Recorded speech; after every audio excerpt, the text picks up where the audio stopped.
সুদখোরও মসজিদে যায়, ঘুষখোরও মসজিদে যায়, বরং মসজিদের কাজ লাগলে হের আরো রড বেশি দেয়, সিমেন্টও বেশি দেয়, ঠিক না?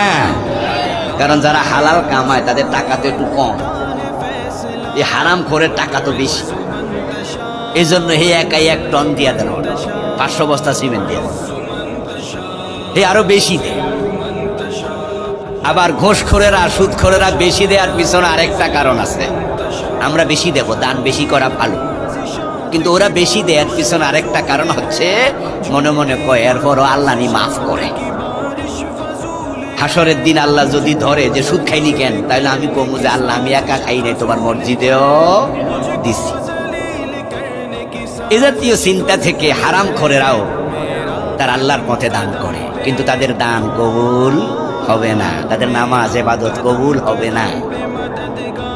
আমি আশ্চর্য হই যখন সুদখোরদেরকে জান্নাতের আশা করতে দেখি। সুদখোরও আল্লাহ আমাদের জান্নাত দেও, সুদখোরও কয় আমিন। আমি কয় কি বেটা, জান্নাত কি এত সোজা?